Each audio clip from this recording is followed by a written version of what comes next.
Welcome to another. I got to hit record. I thought you hit it. I thought you hit it. No, I was. It's recording. No, it's not. Yes, it is. Oh, okay. Alan. Sorry, Madam. Sorry. I can't see. I thought those were your glasses with prescription. They are. Go ahead. Let's go. I was trying and you stopped me. Welcome to another episode of A Sandwich and Some Lovin'.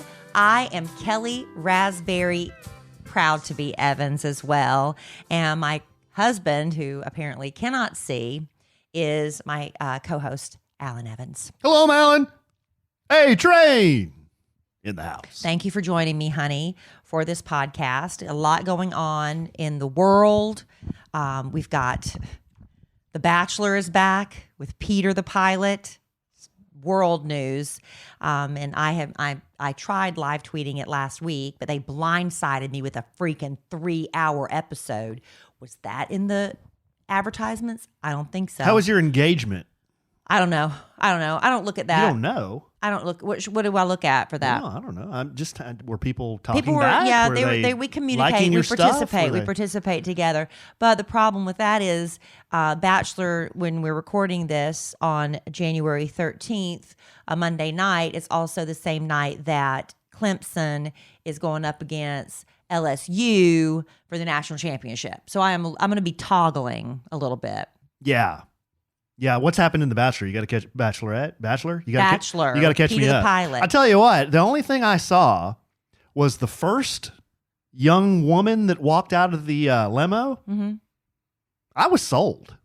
I don't know who that was, but it's fun. Yeah, so hopefully you'll be watching it with me. She was strong, and another strong candidate. Yeah, I know the national championship game, Bachelor, big world news. But Alan, are you going to let me talk a little bit about the royal family and what's happening with Harry? What is going Meghan? on? They're self-imploding over there.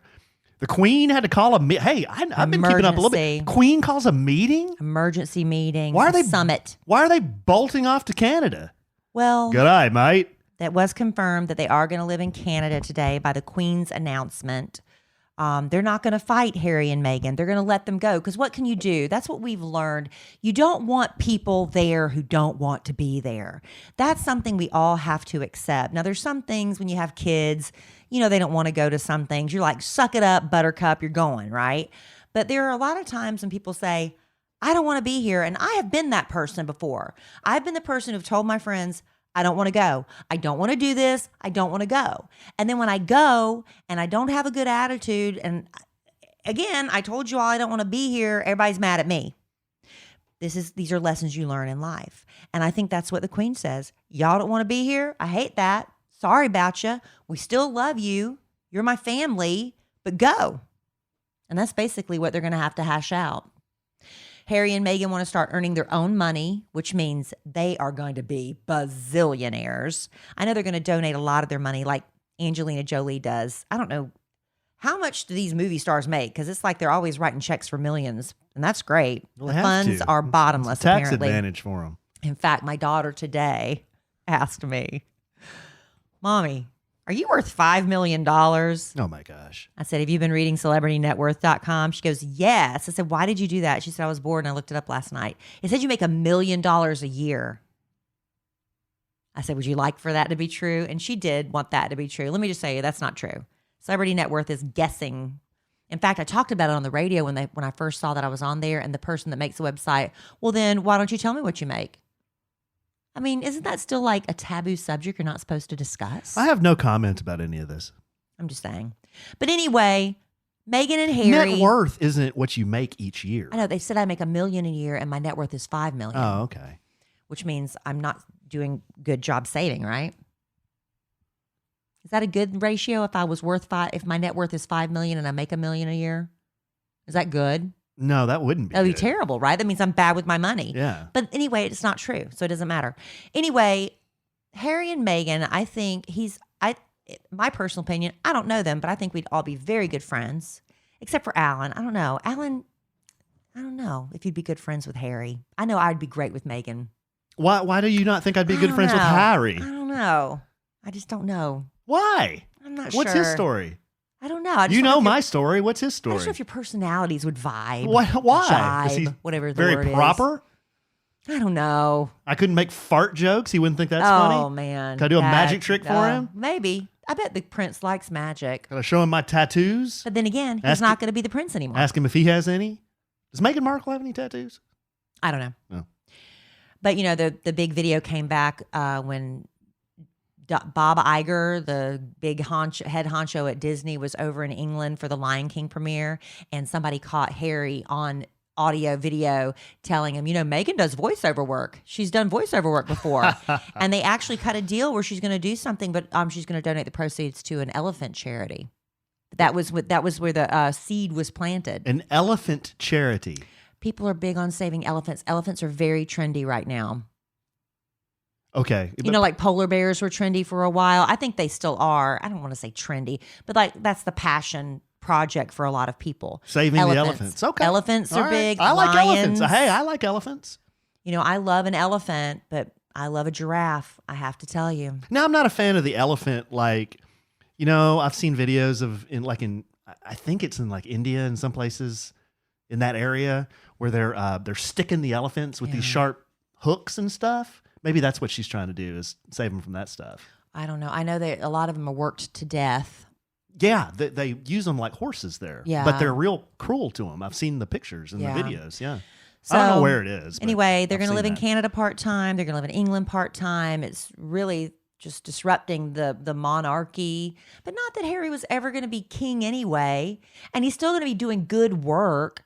He's just going to be doing it without the pressure of having to clear everything by the palace. Why isn't he going to be king? Because Chuck is next in line? No, Charles, then William. Harry's William's little brother. Oh, that's right. So it's Chuck and then Bill and then Harold. No. And then it's William's 3 children. So he is like, every time William has another baby, he's bumped further down. No wonder he wants to move to Canada. Well, he was never going to be He's king. got nothing. No, he does have he has a huge title. No, I know he's a duke. I mean, but when Liz kicks it, then Chuck is going to be king.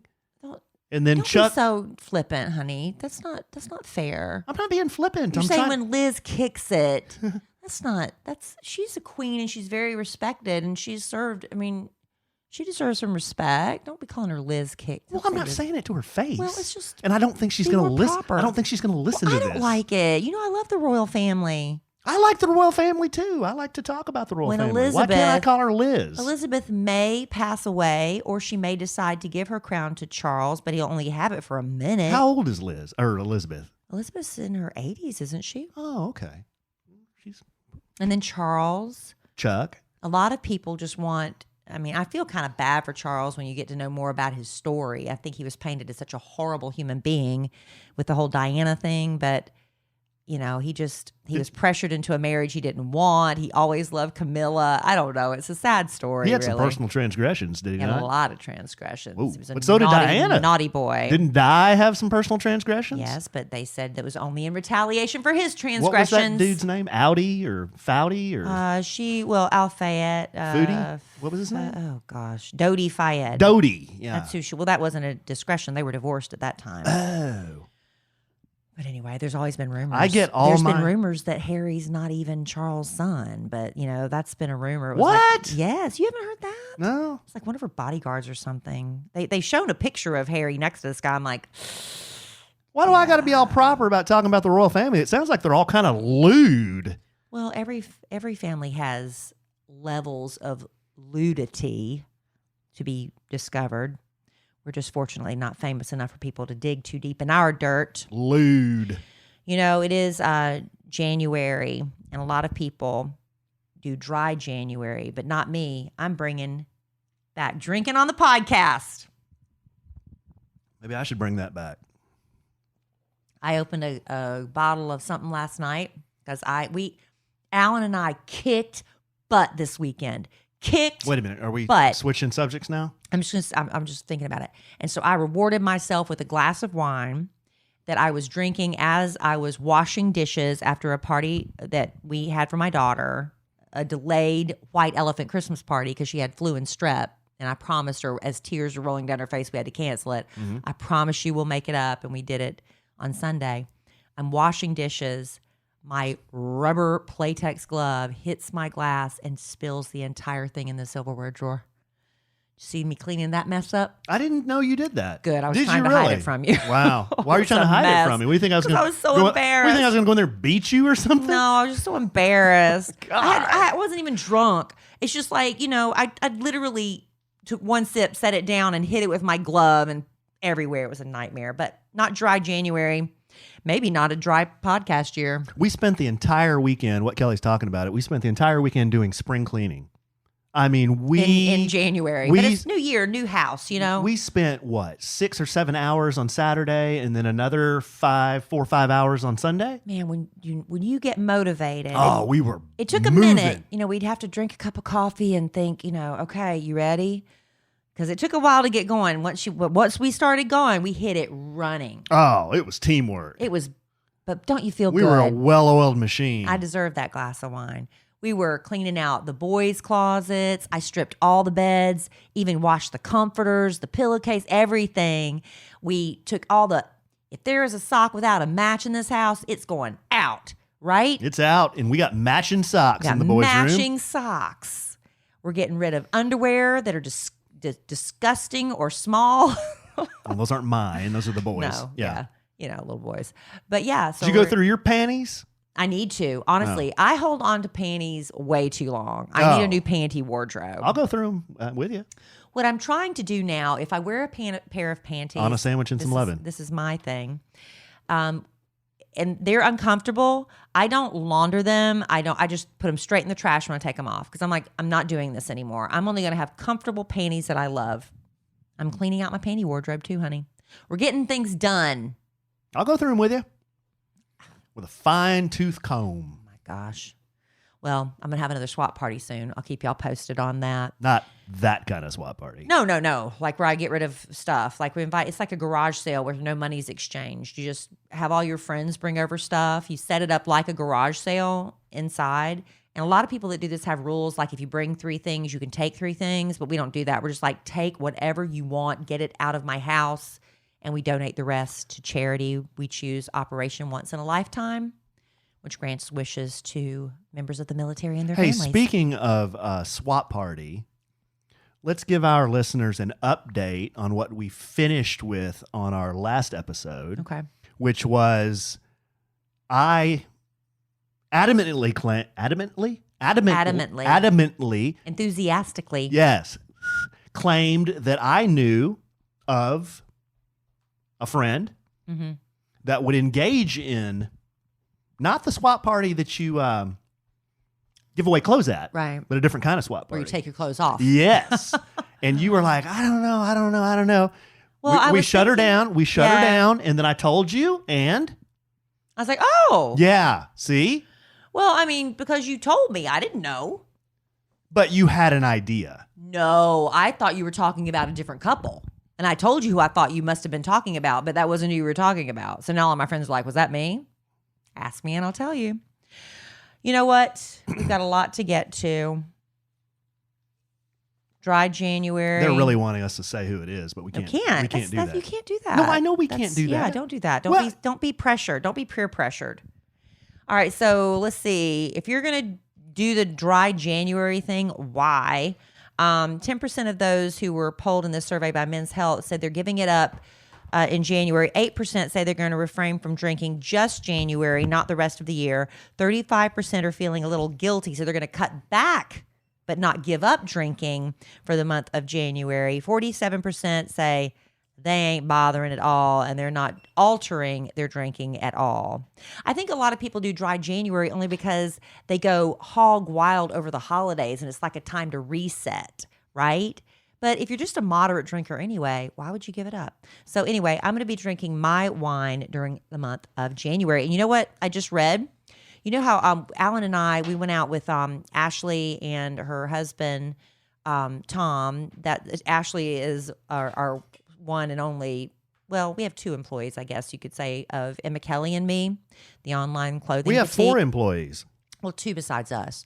And so We did pay two of them. We do it. And you and I work for free. We did a delayed holiday party, a delayed Christmas party, because we were just too busy before the holidays with the retail business as it is, as we are learning.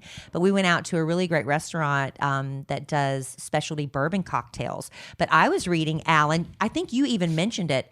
Did you know the Cosmo is coming back?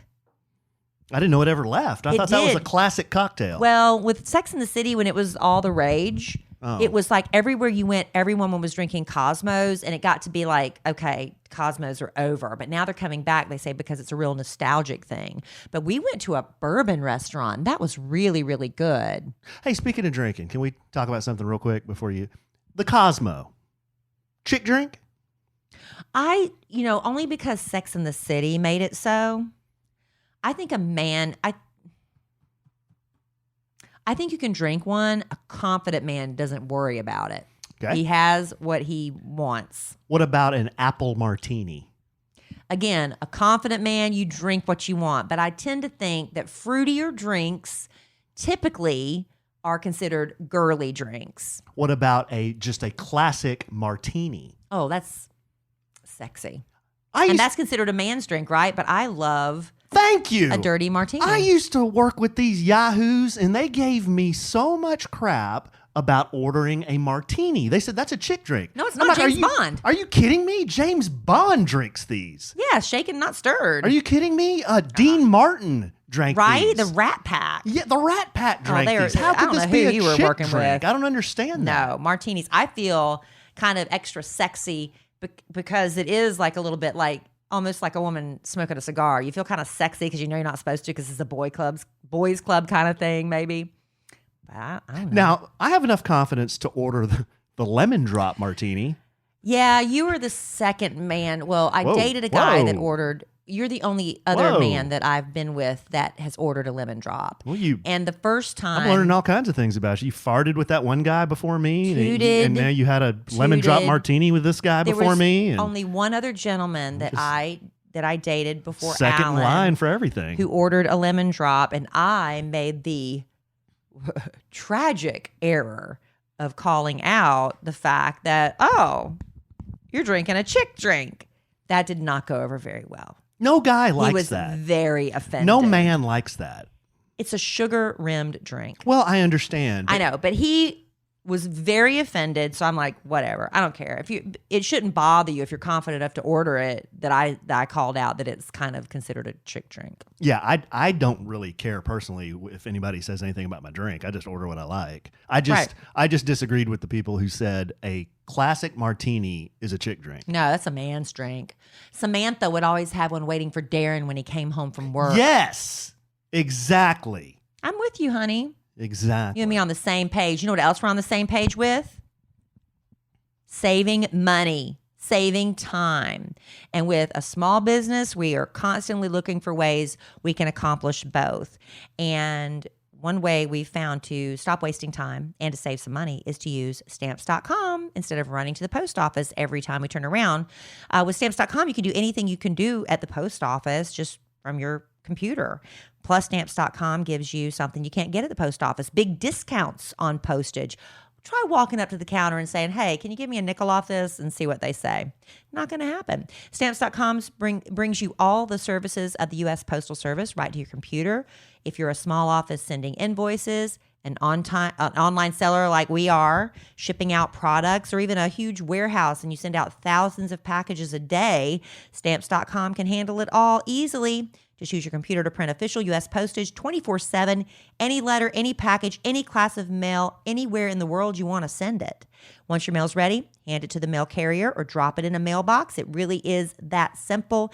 Plus, with Stamps.com, you get 5 cents off every first-class stamp and up to 40% off priority mail. Not to mention, it's a fraction of the cost of those expensive postage meters. Stamps.com. It's a no-brainer, saving you time and money. It's no wonder over 700,000 small businesses already use Stamps.com. So give yourself a resolution you can actually keep this year. Stop going to the post office and go to Stamps.com instead. There's no risk. And with our promo code SANDWICH, you'll get a special offer that includes a 4-week trial, plus free postage and a digital scale. No long-term commitments or contracts. Just go to Stamps.com, click on the microphone at the top of the homepage, and type in sandwich. That's Stamps.com, promo code sandwich. Stamps.com. Never go to the post office again. That's right. All right, moving on with the podcast. How's Love your mood been lately with this weather Stamps.com. kind of funky? We've had a weekend of funky weather. Do you think your mood is affected by the weather? I do. I need sunlight. You know, I think my mood is affected by the weather. If we have a string of back-to-back cloudy, dreary, overcast days, I believe it affects my mood. Have they done research on people who live in Yes, they have. Seattle or something where it's constantly rainy? Yeah. Then explain this to me. Okay, let's hear it. Mood and Temperament. Is that a magazine? Is it a website? I'm not sure, but David Watson said, bad weather causes a bad mood, right? You think so, but not true. Researchers found that on average, the weather has no effect on people's positive moods.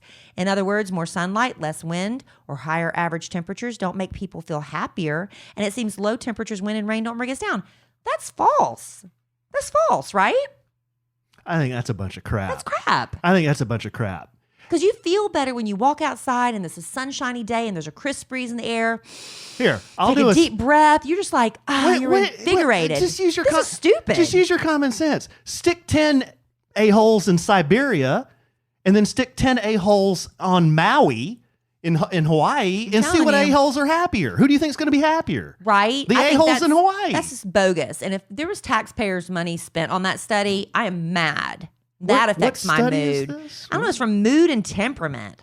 I don't know. I think that's malarkey. Bogus. Yes. Now, a lot of people, there's been another study by the Lancet Psychiatry. It's a research journal. And a lot of people, I know that marijuana is becoming like the big push is to make it legalized everywhere, right? A lot of people say they use it. I don't know. I don't know if it is. Yeah. There's a big push to have it legalized everywhere. Yeah.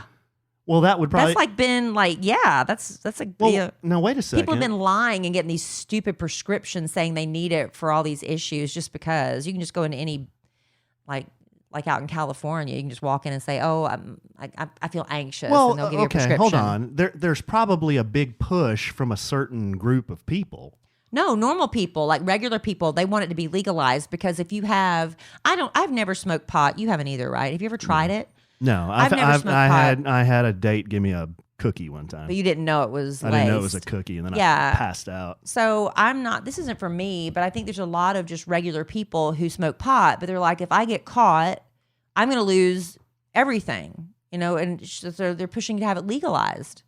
Why is this news to you? It's not news to me. What I'm saying is if there's a group of people who want it legalized, there's probably another group of people who don't want it legalized. Yeah. So I think it's going legal. The way those things happen is through voting in the states. Right. So there are certain states where it's legal. There are certain states where it's not. I think some of the states it'll never be legal. Well, some people say, let's just face it. Some people just want to get high. At least not in our lifetime. Yeah. Some people just want to get high. Well, no, it's slowly happening, honey, in certain states. It's just a trickle. I mean, it's going to slowly crawl over the whole United States. But some people say, we need the weed because we've got anxiety, or it helps me with my depression, or it helps me, even some people with their mental health problems.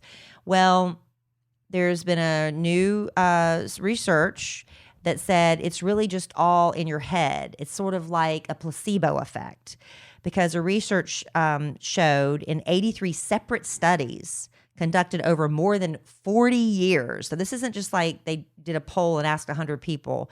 This is 83 separate studies over 40 years.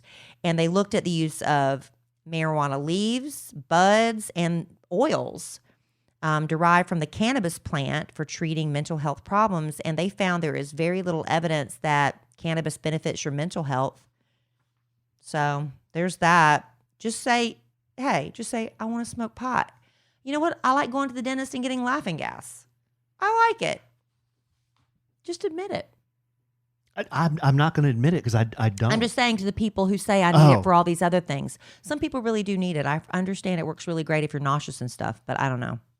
You know what? Another thing you can do for, what people get really happy around the holidays because, it stirs up that feeling of nostalgia and the bright twinkling lights, that gets you in an elevated mood too, right? Some holidays, yeah. For other Although people, it didn't happen to us this holiday. Yeah, for other people, it's a huge source of anxiety and depression, and a lot of people end up taking their lives over the holidays. It's sad, man. But actually, Best Life Online said if you have not put away your Christmas decorations just yet, well, don't be in such a rush, because mental health professionals say decorations can be kept up all year long if you don't mind all the festive elements around your house. Coupled with the proven benefits of holiday decorations on your mental health, not taking down decorations will make you feel better and save you a lot of time. Wrong. That's wrong. Yeah, because if they're up all year, then they're not special. They lose their specialness. Right? Yes, Mariah Carey even said that. Mariah Carey is Christmas. She loves Christmas. She wrote that pop song. She's just like, that's her favorite holiday ever. Let's go back to a statement you just made. Mariah Carey's Christmas. Mariah Carey is Christmas. Yeah, she embodies Christmas. I don't know that I would say that. Well, she is. And a lot of people agree with me. So anyway, she said one year she loved Christmas so much, she decided she was going to leave up her tree all year long, and she said she regretted it. She said it was cool for a couple of months, and it's like, it's just always there, and you just forget it's there. We bought a new tree. We did. We bought a pencil tree. Alan doesn't like our big giant tree. I don't like that big fat tree. Well, it's I like big, a big fat tree. Fat. It's majestic. It takes up, like 25 square feet. It's huge. Huge. So what are we going to do with it? Donate it? No. I spent a lot of money on that tree. It's really fat. You think you don't want a big fat tree, but let's hold on to it just to see. But it said that 8% of people wait until February or later to take down their decorations, and 1% of people keep them up year round, like lights and things like that. 1% of people just say, screw it, I'm just leaving it up, huh? Huh.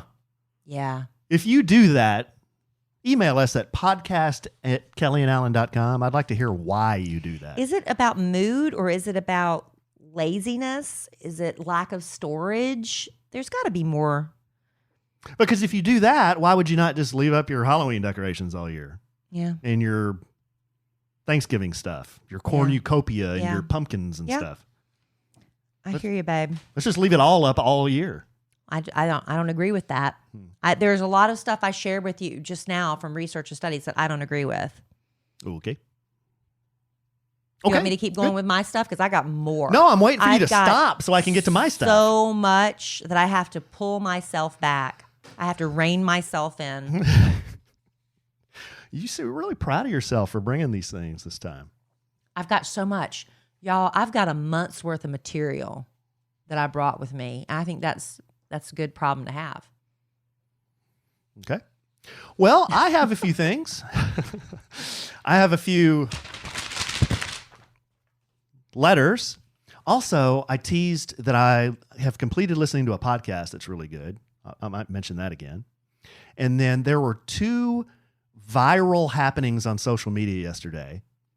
By the time you hear this, it'll not be old news, but it will have happened a few days ago. Yeah. It's not quite as I want to talk about those because titillating. that was titillating. Yes, very titillating. Okay, first letter. It's from Megan. Dear Kellie and Allen. Kellie? Yes. I feel for you on the food sharing. One of the many things I love about my boyfriend is that we are on the same page when it comes to tasting each other's food. You're such a lucky woman. Cherish Allen. that. As someone who's talked about loving food and also conscious of food portions, I'm surprised you aren't on board with trading taste Why are you reading like that? of each other's dishes. Why are you reading like that? Because she dared to agree with me? My boyfriend and I strategically order so that we can try things on the menu rather you than go. just our own meal. That's fun. We even do this with cocktails. Bonus! If he outorders me on a cocktail, he will offer to trade so that I can have the best tasting one. That's love. Good night. This cat's making me look bad. We too are blue cheese martini and old-fashioned connoisseurs.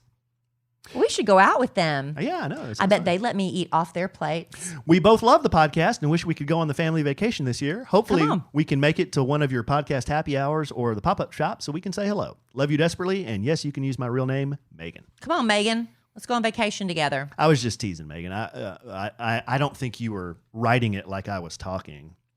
But you did get very attitude-y. But I'm still not going to share my food. Okay. The next one is from... One day when you're lying there and I'm having to feed you, spoon feed you, you just wait. One for me, one for you.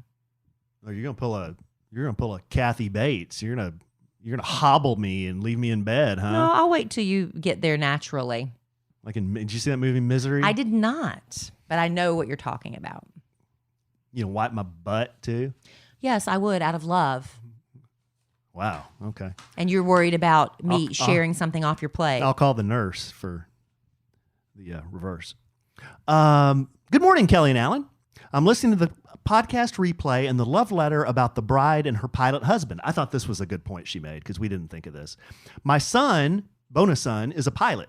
When he was training and his new wife was located in Dallas and her parents lived in the Houston area, I realized this is the same state, but this bride needs to realize they will be apart a lot. Now, she's referencing a love letter we talked about on, two podcasts ago? One or two ago, yeah. About he was in training out of state, and they just got married, and they'd been married less than a year, but they still had another 10 months to go, right? He had to go to Colorado. She was debating whether or not to stay in Texas, where her family is. She had a good job in Texas. And he wanted her to stay in Texas. He wanted her to stay. She didn't know what to do. Yeah. Okay, so to continue with this letter, she says, my daughter-in-law missed her parents. They had 2 sons, and she was alone a lot. Since her husband was gone so much, they moved to be near her parents.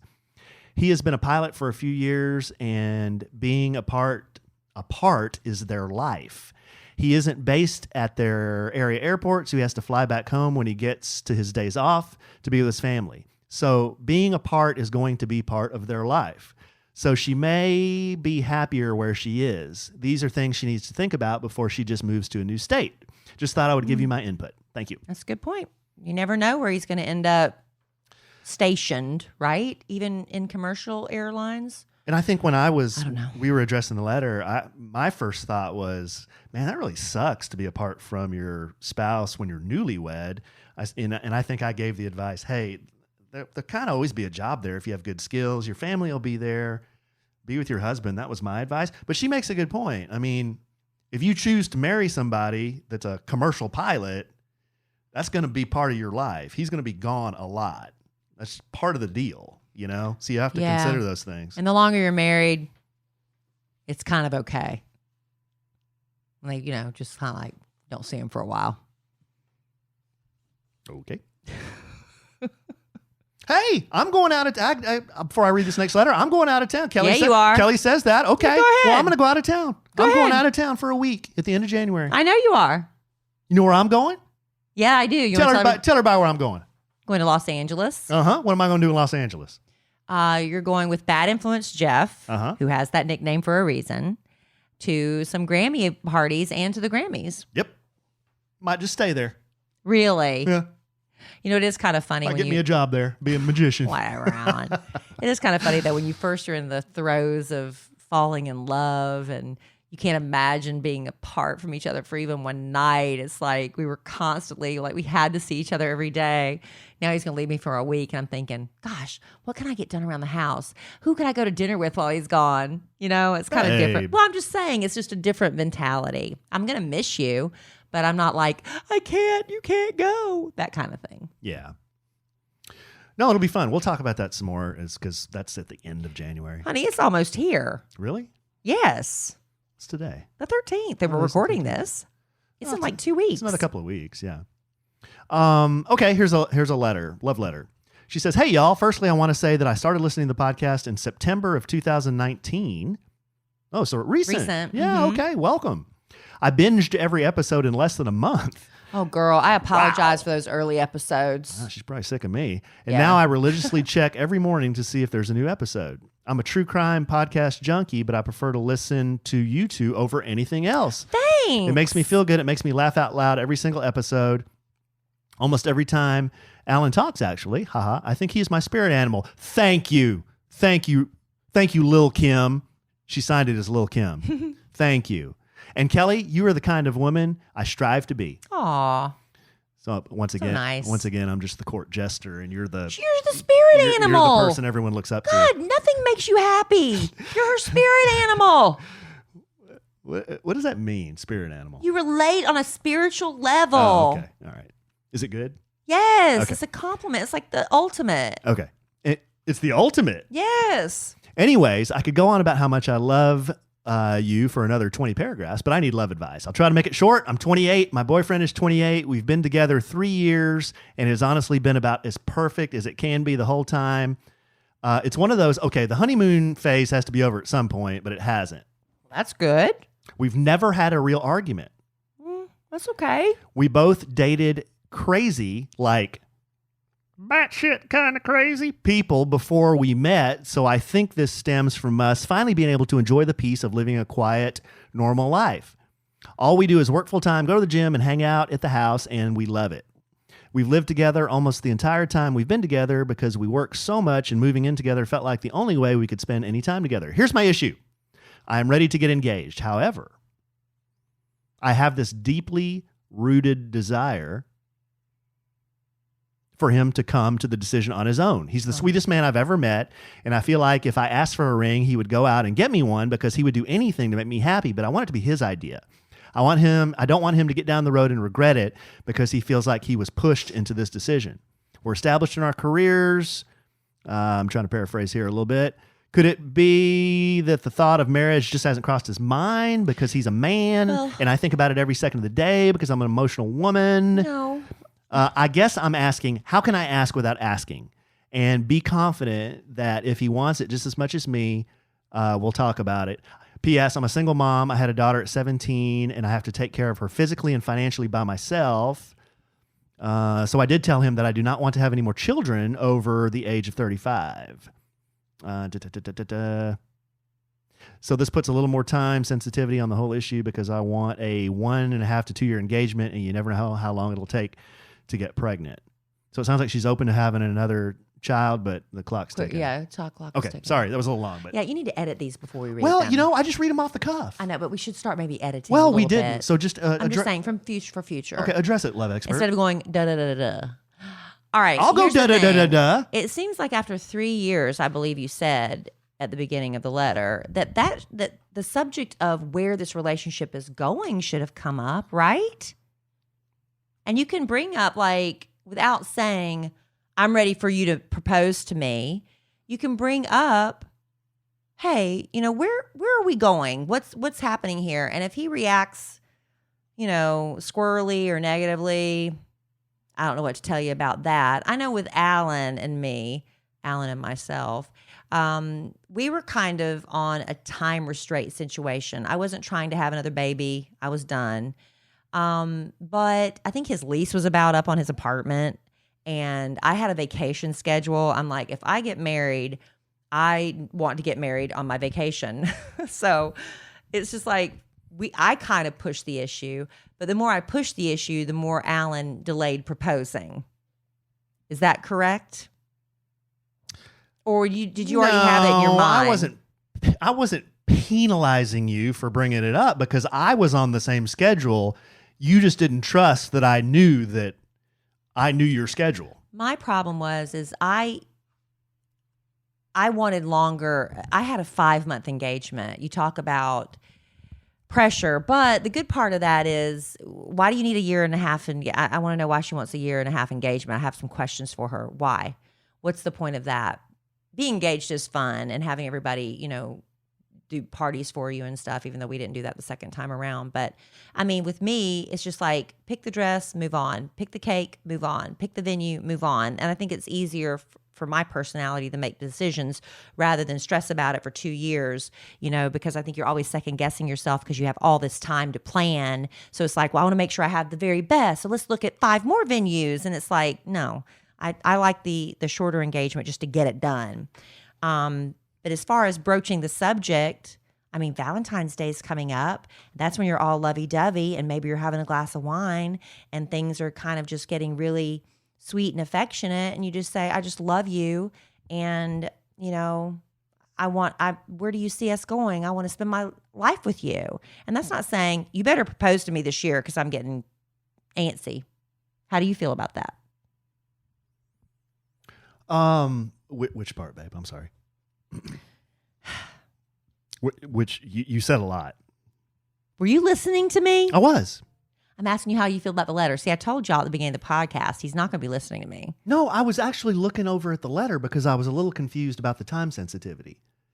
But she wants to have a baby. Well, yeah, because... But she wants a year and a half engagement or something? She didn't say that in the letter, but it's more of she wants to have, in her life, she wants to have some us time with her and her husband because she's been raising a child her entire life.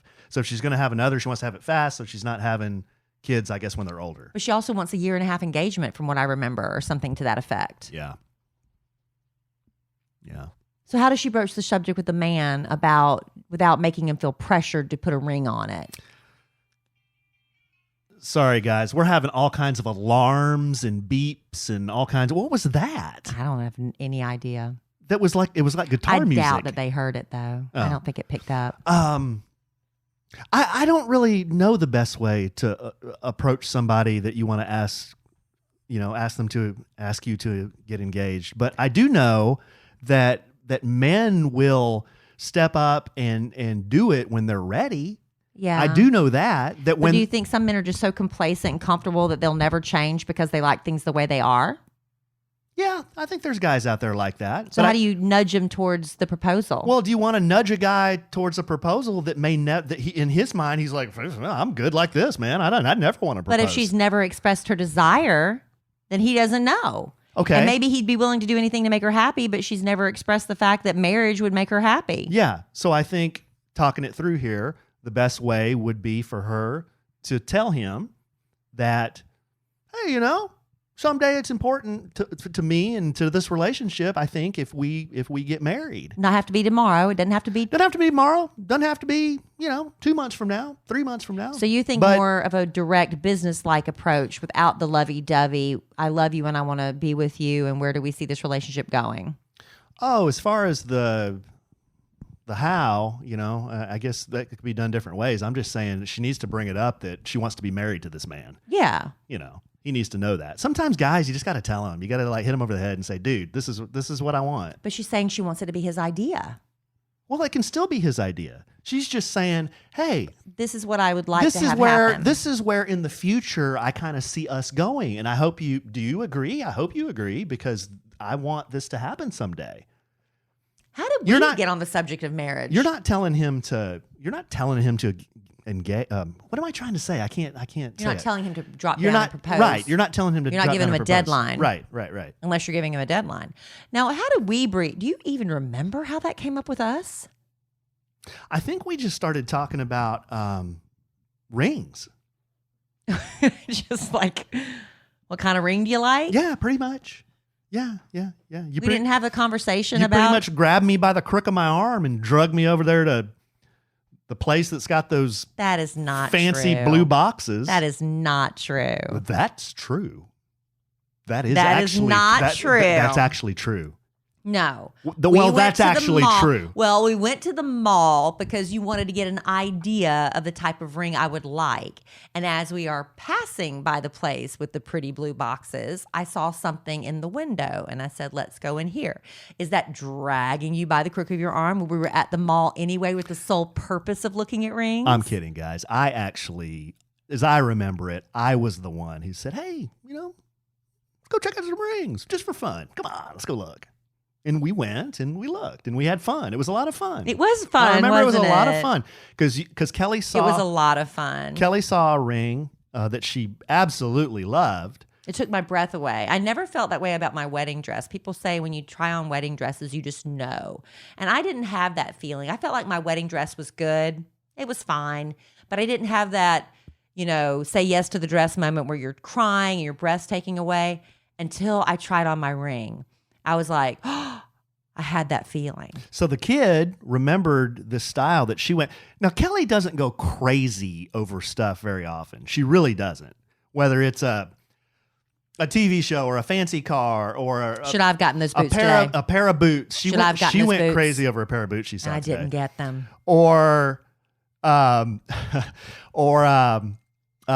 ring, but she saw this ring and went crazy. She absolutely loved it. So I was just kind of playing it cool. I was just like, yeah, okay. Yeah, that's cool. And then when she was off looking at something else, the kid went over there and snuck a little picture of it. So I had this ring, and then I remember, then I went on the website and checked it out.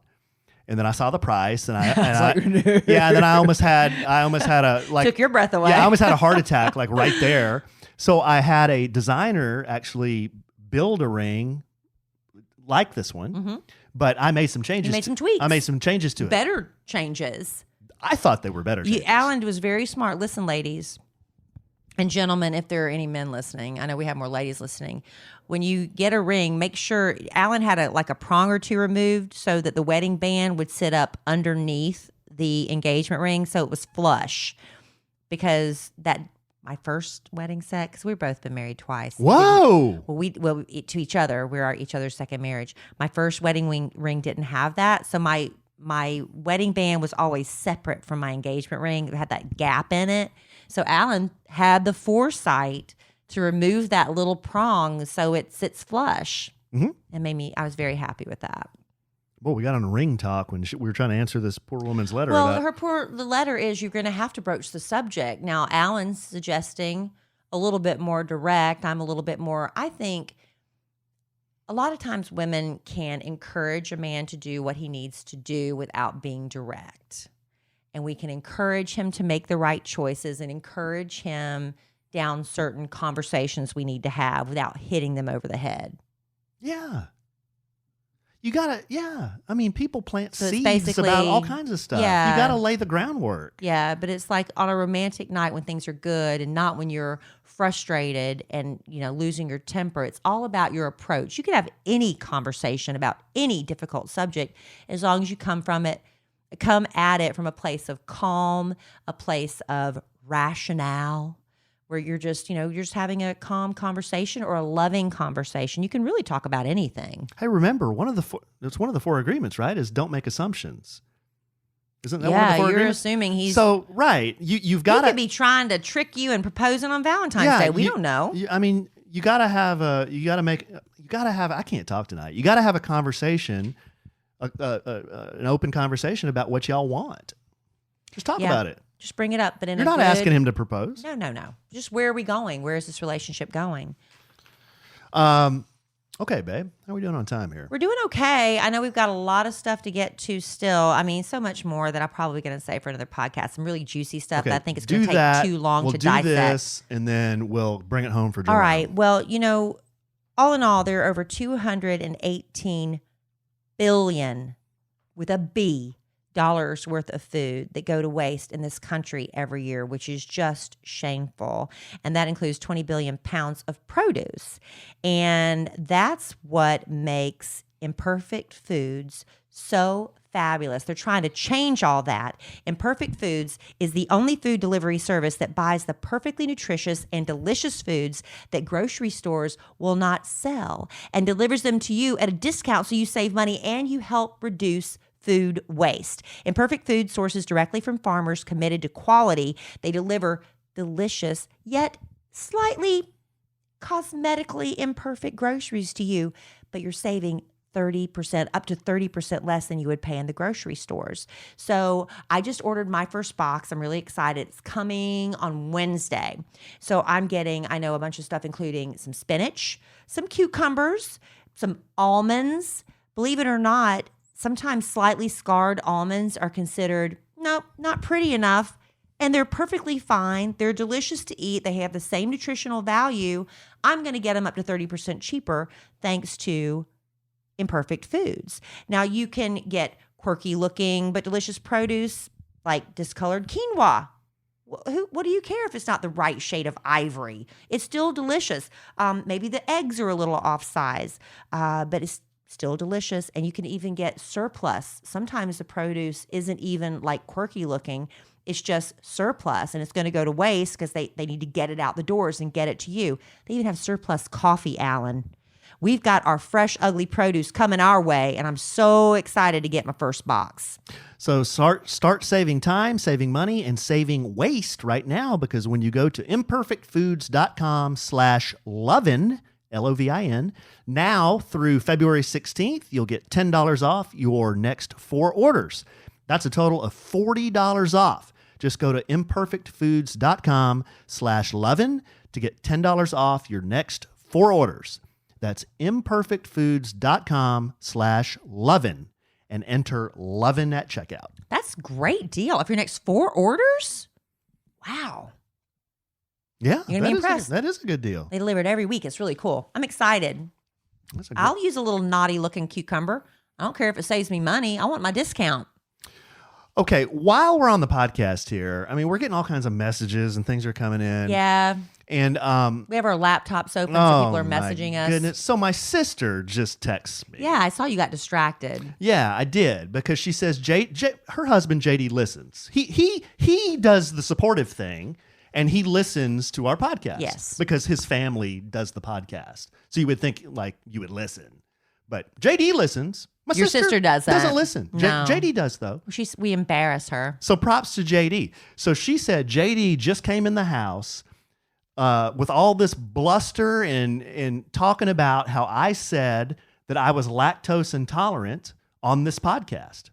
And he said, that's a bunch of bull. I wish they had a call-in line because that's a bunch of crap. He eats a steak and then washes it down with a glass of milk.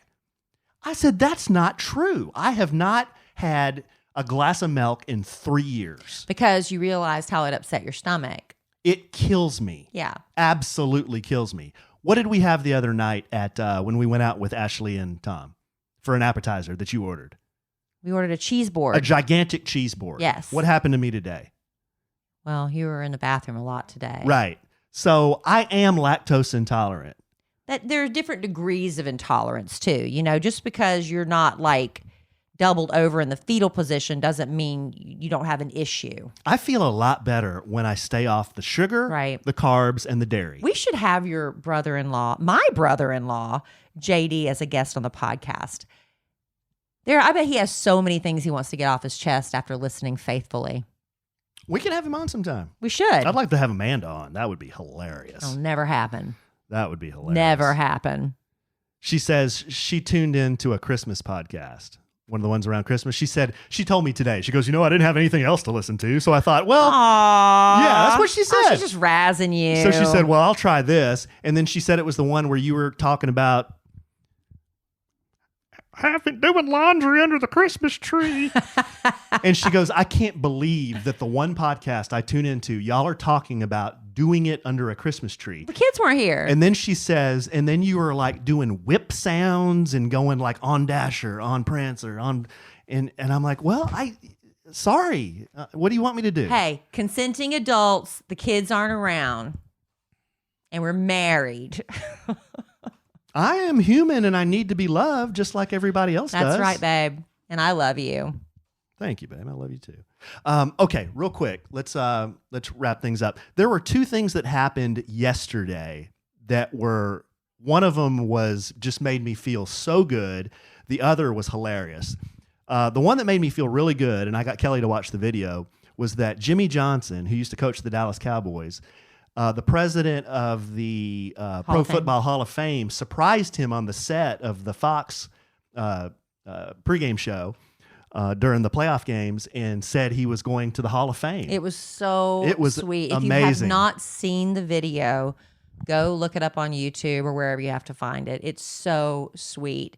Jimmy Johnson is literally, when you say people are choked up, he was literally choking. He was so emotional, he couldn't get the words out. And they cut to Troy Aikman, who I love. And he's just sitting there with tears in his eyes. It was so beautiful. It was just a neat moment. I love seeing masculine men get real emotional. And I think that's why a lot of people connected with the video and so seeing that. Sweet. Because Jimmy was always, he was a butt kicker when he was a coach. Yes. Troy it's kind of the same way. You know, Troy was very serious, and seeing those two guys get emotional, it was really cool. Beautiful. Go watch that video. It's really, really sweet. The other one that you've got to check out, it's really funny. It's funny, but he had a serious message. There's a player. You had to decipher it and look up some definitions. Yeah, there's a player that plays for the Seattle Seahawks. They got beat by the Packers yesterday, and his name's Marshawn Lynch, and he's a running back, and he came out of retirement. I mean, he retired like in 2018. Yeah, to help the Seahawks, and he used to play for the Seahawks. He's only playing for like the last 3 games or something. Yeah, but he's a very eccentric guy. He's always been this way. Very eccentric. He doesn't do interviews. If he does interviews, sometimes he'll just answer with one word and it gets real awkward. Yeah. And he eats Skittles like on the sideline. I mean, he's very different. He's different. He gets the job done. He's really funny though, but there's a video of his press conference after the game, and it surprised everybody because he got up at the podium and he started talking. Everybody's like, "Oh my God, Marshawn Lynch is talking."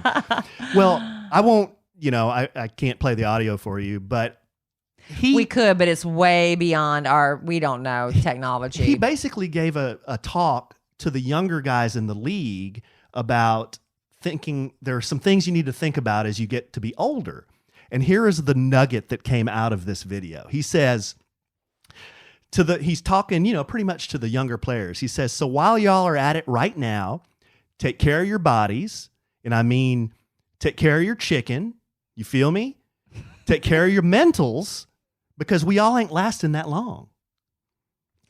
Yeah, we had to look up that. It's like, take what is care he of your talking bodies, about? Take care of your chicken, and take care of your mentals. So we got body. I know what body body is. is. Physical, take care your of your mentals. Take care of your head. Mental health. Chickens. Take care of your chicken. So I told Alan, I said, is it talking about make sure you stay fed, you feed your family? You know, I don't know. So miracle power of the internet, looked Google up. machine. I just Googled it. Chicken is slang for money. Money.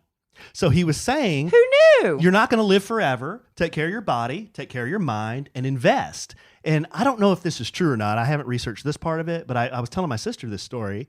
Or you were telling me. You told me this. I told you. You told me that you in thought, the story where I found out that chicken meant money. Yeah, that Marshawn Lynch, he made $50 million in his NFL career, but he didn't spend it. He saved all of it. He saved it and then just lived off his endorsement money. So with Skittles, with Nike, and he had some other That's why he's endorsements. eating Skittles on the sideline. Every time he eats a pack, he gets another $1 million probably. But if you watch the video, he's saying retirement's great. And the reason it's great is because I took care of my chicken. Right. And he's silly in the way he. But it's so. But it's actually if you very read smart. between the lines, take care of yourself physically, because you're not. You could be the richest person in the world if you don't have your health. What does it matter? So take care of yourself physically, mentally, emotionally. Because have you seen so many of those people? They're rich, they're famous, they've got all the spoils of the world, and they're still miserable because they're still like trying to fill this hole. Why am I not happy? So take care of that. And then you have to take care of yourself financially so you can afford to live a good life. It's just great life lessons that we had to look up the definitions. But now I feel very hip that I know that taking care of your chickens means save your money. But Be responsible. Look at all those little NFL players that go bankrupt because they spend everything, buy mansions and these ridiculous chains and stuff. And I get it. You want to do nice things for yourself. And I get that. Splurge every once in a while, but you can't just blow it all. But those are two videos to go check out. They're really pretty cool. Marshawn Lynch. Beast Mode. And Jimmy Johnson. Jimmy Johnson. Very, very sweet. And just for fun, look up Troy Aikman.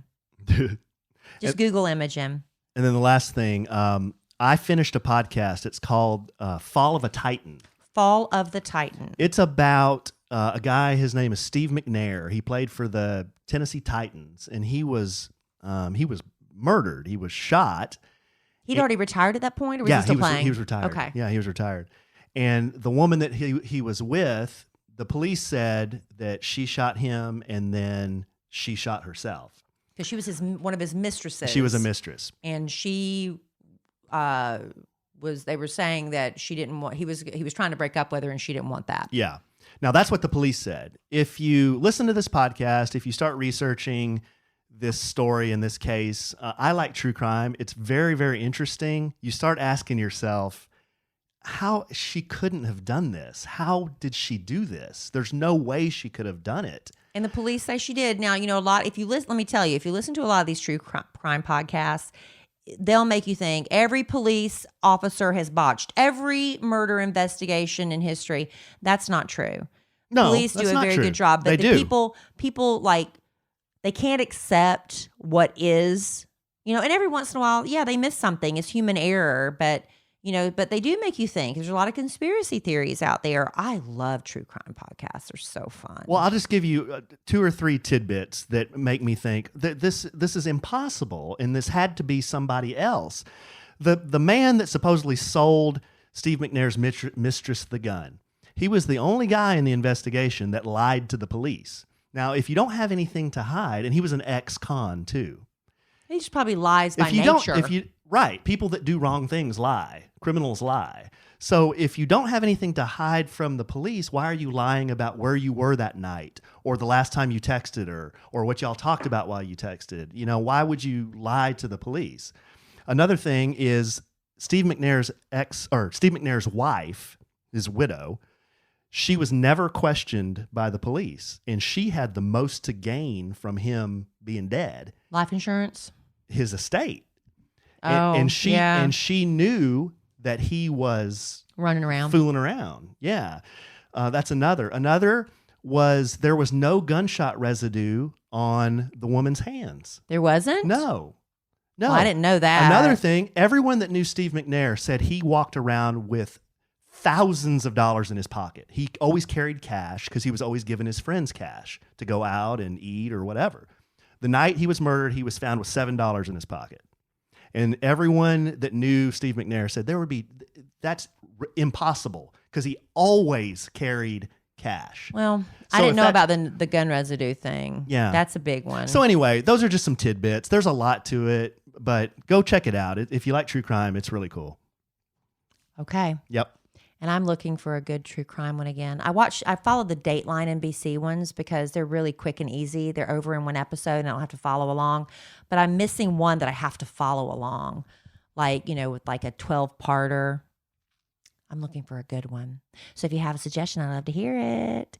Email us, podcast@kellyandallen.com. That's where you can send in if you have a question about love or relationships or anything. If you just want to ask us a question, podcast@kellyandallen.com.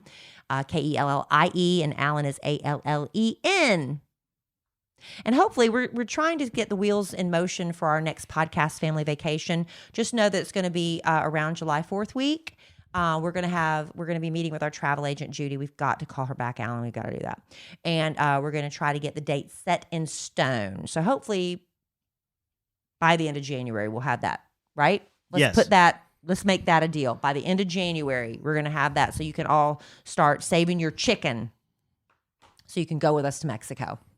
And just real quick, the movie that I was in is going to premiere on February 1st. February 1st. We're having the movie premiere, but when's it available for the public to see?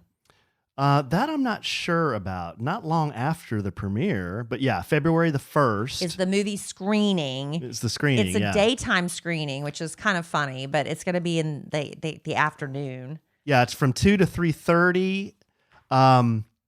Kellie and I, Birdie has told me that we have tickets to give away. So we're not sure how we're going to do this yet, but we will either announce this on social media or on the next podcast on how we're going to do this. Mm-hmm. But yeah, we could have 20 people come. We could. If you're interested in seeing this buffoonery. If you are. We can't fly you here. We can't put you up in a hotel. No. But we can get you tickets to come to the screening if you want to go see that. You can see the trailer on our social media on Facebook. Allen posted it on his Facebook, and I think I copied you and posted it on my Facebook. I put it on my Instagram and on a Sandwiches and Lovin's Instagram. Okay, that's where you can see the trailer, so you can see. It's going to be, ridiculous. It's ridiculous. It's silly, but Allen, you do a great job in it. You really do. I thought you did very well, and you've never acted before. I thought you did good in the little tidbit I've seen. Well, thank you, babe. I'm not just saying that. I thought you did good. Well, thanks. It was fun. It was fun. All right, guys. Well, remember, take care of your bodies, take care of your chicken, and take care of your mentals. That's all you got to do. Take care of your body because you're going to be putting on a bikini to go to with us to Mexico. Take care of your chicken so you can pay for the trip to go with us to Mexico. And you'll be taking care of your mentals because you'll be so relaxed and happy after spending a week with us on the beach, in the pool, drinking and having a good time. It'll be fun. It will be fun. All right, babe. Well, I love you desperately. I love you. Love our listeners desperately. I love Jimmy Johnson and Marshawn Lynch desperately. Who's drinking? But I'm sure we'll podcast again real soon. And the day after tomorrow. Yep. He'll be here before you know it. And in the immortal words of the great Keanu Reeves, life is good. Have a good sandwich.